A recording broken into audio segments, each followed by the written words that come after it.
Oi, tudo bem? Eu sou o Flávio, professor de matemática. Nós vamos falar hoje sobre sólidos geométricos através da geometria espacial. Ela estuda os objetos que possuem mais de uma dimensão e ocupam lugar no espaço.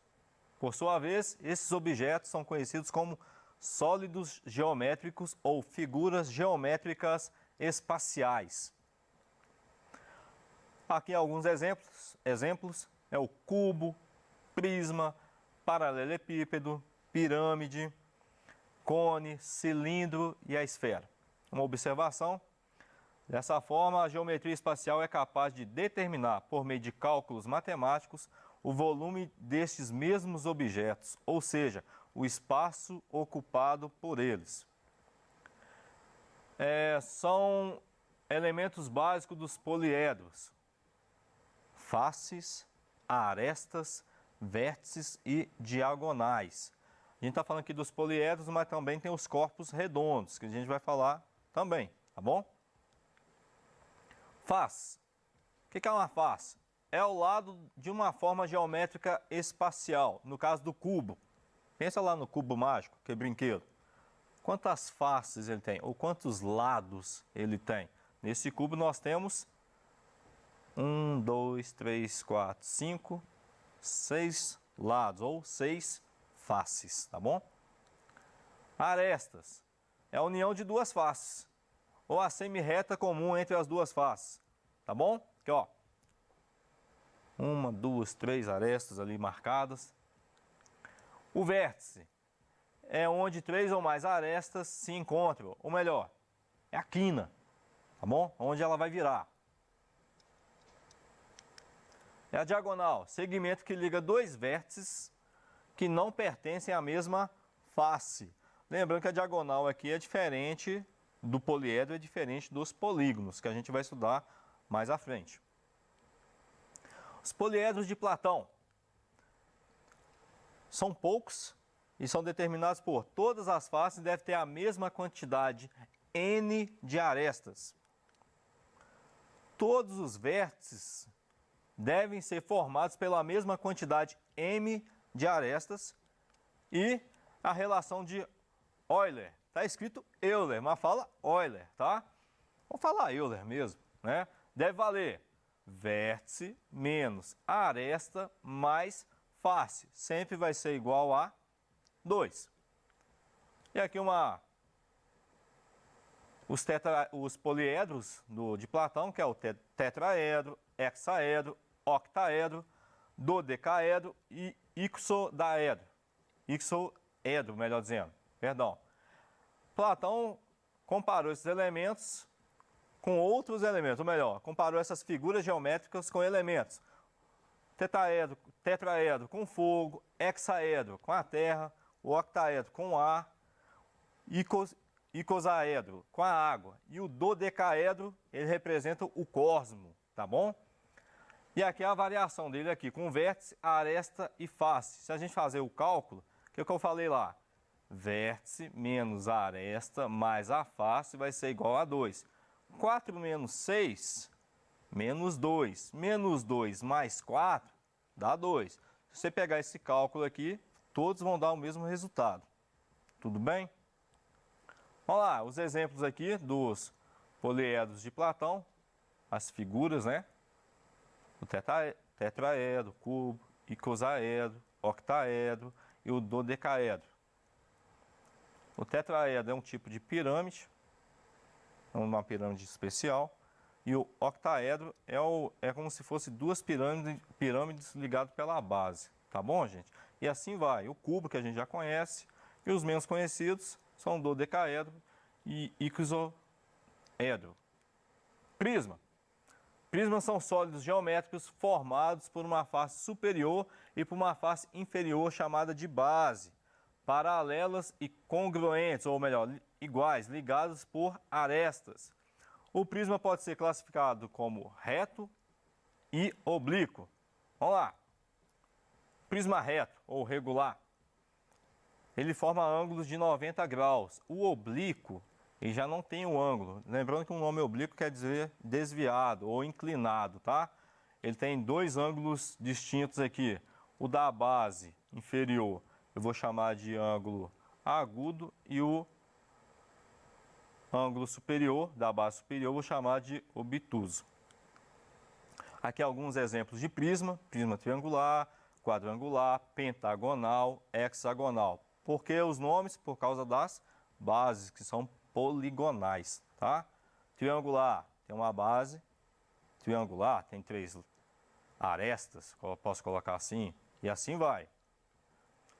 Para a gente trabalhar com cálculos matemáticos aqui, a área de um prisma vai ser um número de lado vezes a face. A área total, a área do lado mais 2 vezes a área da base. Por que 2 vezes? Porque o prisma tem a base inferior e a base superior. E o volume, o que eu vou fazer? Eu vou pegar a área da base e multiplicar pela altura. Simples assim. Vamos pesquisar em casa aí, tá bom? Pesquisar as áreas de cada tipo de base de um prisma. Vamos pegar aqui o quadrangular, que é o mais fácil. Qual que é a base dele? Base vezes altura. Só isso, ou lado vezes lado, tá bom? Se fosse um cubo, no caso. Qual que é a área de cada base do nosso prisma? Pesquisa lá. A gente vai estudar isso mais à frente, mas já vai pesquisando como é que a gente vai trabalhar isso, tá bom?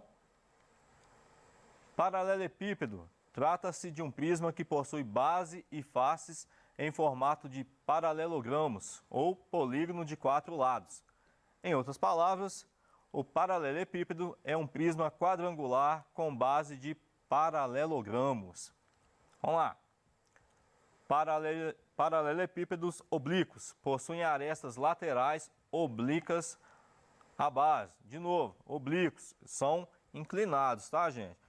Uma base tem um ângulo, o ângulo da base inferior vai ser um ângulo agudo e a superior vai ser um ângulo obtuso. Tem um paralelepípedo reto, possui arestas laterais perpendiculares à base, ou seja, apresentam ângulos retos de 90 graus. A gente colocou aqui letra A, B e C, só para ficar mais fácil a gente entender. O A eu chamaria de comprimento, o B de largura e o C de altura. Se for tipo a construção de uma piscina, eu chamaria de profundidade, tá bom? Calculando a área e o volume desse paralelepípedo. A área da base, A vezes B, ou base vezes altura, ou comprimento vezes largura, tá bom? A área lateral é 2 vezes o comprimento vezes a altura, mais a largura vezes a altura. A área total, 2AB mais 2BC mais 2AC. Lembrando, gente, A, B e C, comprimento, largura e altura. Vai guardando assim, fixa A, B e C. Então, comprimento, largura e altura. Vai ficar mais fácil a didática sua aí na hora de fazer os cálculos. Tudo bem? Eu quero calcular a diagonal desse paralelepípedo. Vai ser a raiz quadrada de comprimento elevado a 2 mais largura elevada a 2 mais altura elevada a 2. De novo, A, B e C são as arestas do paralelepípedo e são todas distintas, todas diferentes, tá bom? A do cubo, que é uma exceção, que parece muito com o paralelepípedo, só que nesse caso todas as arestas são iguais. Vamos calcular então a área lateral dela. 4 vezes a aresta elevada a 2. Por que 4? Porque olha só, eu estou fazendo área lateral, estou excluindo a base inferior e a base superior. Então, se eu pegar só as laterais do cubo, quantas laterais eu tenho? Quantas faces eu tenho? 4. Então, vai ser 4 vezes a área de uma face, tá bom? E a área total vai ser 6, porque nós temos 6 lados. Esse é muito simples. Eu quero calcular o volume. Lado vezes lado. Simples, né? A vezes A vezes A. Tá bom? Eu quero calcular a diagonal da face. Então vai ser o lado do cubo vezes raiz de 2. A diagonal do cubo vai ser a aresta ou lado vezes raiz de 3. Pirâmide. Pirâmide também é um poliedro e é composto por uma base e um vértice. Sua base pode ser triangular, pentagonal, quadrada, retangular, paralelogramo. Já o vértice corresponde ao ponto mais alto ou mais distante da base. Vamos lá, ou das faces junto com ela. Aqui a gente tem uma pirâmide hexagonal, que ela tem 6 lados, é um polígono de 6 lados. Olha só, tem aqui umas referências aqui. Do lado esquerdo ali nós temos a aresta da base. Esse R maiúsculo é o raio do meu polígono, tá bom? Ele está ligado ao ponto central do meu polígono e vai até o vértice. O R minúsculo é o apótema da base. Ele está no centro da base e vai até o ponto médio da aresta, que também está ligado à apótema da pirâmide. Está interligado. Você percebe aqui, olha, o apótema da base e o apótema da pirâmide, tá bom? O AL ali é a nossa aresta lateral e o H é a altura da pirâmide. Ah, eu vou calcular a área total. Vai ser a área lateral mais a área da base. Ah, o volume vai ser 1/3 da área da base vezes a altura. Nós temos alguns tipos de pirâmides. Parece com um prisma, né? A forma da base, os polígonos da base, né? A outra que a gente também pode pesquisar, que olha só, nós temos uma pirâmide triangular, quadrangular, pentagonal, hexagonal. O nome é dado por causa da base. Cilindro. O cilindro já não é um tipo de poliedro, o cilindro já é um corpo redondo. O cilindro circular é um sólido geométrico alongado e arredondado que possui o mesmo diâmetro ao longo de todo o comprimento. Vamos lá, componentes de um cilindro. É o raio ou ponto central da base, tá bom? A base, plano que contém a diretriz e no caso do cilindro são duas bases, superior e inferior. A geratriz corresponde à altura do cilindro. A diretriz corresponde à curva do plano da base, tá? Tipos de cilindros. Tem o cilindro reto e tem o cilindro oblíquo. De novo, isso se refere aos ângulos. Se é reto e tem um ângulo junto com a base de 90 graus, e forma um ângulo de 90 graus. O oblíquo, de novo, a base inferior vai ter um ângulo agudo menor que 90 e o ângulo superior obtuso, acima de 90 graus. A área do cilindro vai ser π vezes raio ao quadrado. A área lateral vai ser 2 vezes o π vezes o raio vezes a altura. E a área total vai ser 2 vezes a área da base mais a área lateral. Aqui é só uma outra forma de escrever a mesma fórmula, tá bom? O volume do cilindro, como é que eu vou calcular? Eu vou pegar a área da base vezes a altura. Simples. Aí essa é a outra forma. É só a forma desmembrada, que vai ser volume então do cilindro. π vezes raio ao quadrado vezes altura. Cone possui uma base circular formada por segmentos de reta que tem uma extremidade num vértice em comum. Além disso, o cone possui a altura h, caracterizada pela distância do vértice do cone ao plano da base. Possui também a denominada geratriz, ou seja, a lateral formada por qualquer segmento que tenha uma extremidade no vértice e a outra na base do cone.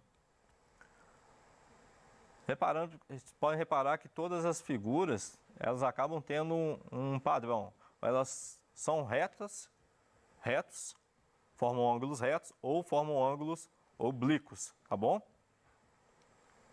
A área do cone vai ser π vezes raio ao quadrado. A área lateral, π vezes raio vezes a geratriz. E a área total, π vezes o raio, vezes a soma da geratriz mais o raio. Tá, gente? Ó, não preocupa com a fórmula agora, não. Vamos preocupar em aprender como é que resolve, tá bom? Vamos tentar praticar mais. Pratica mais. Na prática a gente guarda. É igual andar de bicicleta. Começa, leva um tombo e vai levando. Mas tem que treinar. Sem treino não vai dar para desenvolver. Eu preciso que você desenvolva. Eu preciso que você se dedique um pouco mais. Se você gastar 15 minutos a mais por dia, você já vai estar no lucro, ok? Olha o volume do cone. É 1/3 vezes π vezes o raio elevado ao quadrado vezes a altura, tá bom? Esfera, também um corpo redondo, é um sólido geométrico obtido através da rotação do semicírculo em torno de um eixo. É composto por uma superfície fechada na medida que todos os pontos estão equidistantes do centro. Aqui é uma figura de uma esfera. Esse R é o raio, tá? Vamos lá. Área do volume da esfera vai ser 4 vezes π vezes raio ao quadrado. E o volume vai ser 4 vezes π vezes raio elevado a 3 dividido por 3. No caso do volume aqui, está dividido por 3. Nessa forma, ou você divide tudo por 3, ou simplesmente pode dividir o raio ao cubo dividido por 3. Lembrando que π é um número irracional, que vale aproximadamente 3,14. Geralmente nas questões de Enem, o pessoal já coloca o valor lá, π vale 3,14. Em algumas questões o pessoal coloca lá, π é igual a 3, um número mais aproximado. Ó, isso vai depender da questão. Se a questão não falar nada, você considera 3,14, tá bom? Se tiver valendo, π é igual a 3, algumas questões acontecem isso.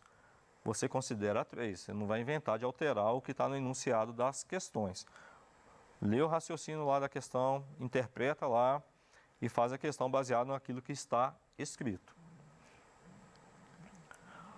Bom, esse conteúdo é muito extenso, então não dá simplesmente você assistir só essa aula e falar assim, não, estou ok para estudar geometria espacial. Você tem que estudar mais, tem que dedicar mais. Igual eu falei, vou guardar essas fórmulas todas. É prática, tem que praticar mais. Tudo é prática.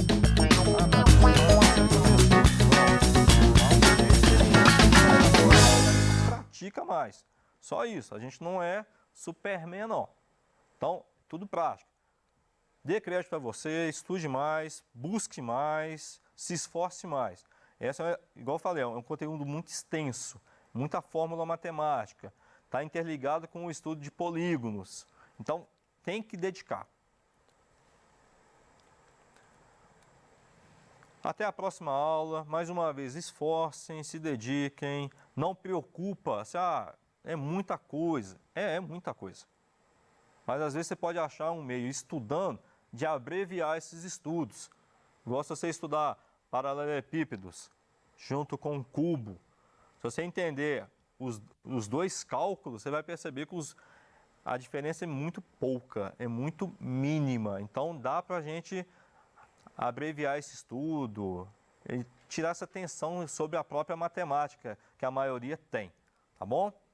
Não coloque isso como empecilho, se esforce um pouquinho, que a gente lá no futuro vai se ver e vai falar assim, valeu a pena. Abraço, até a próxima aula.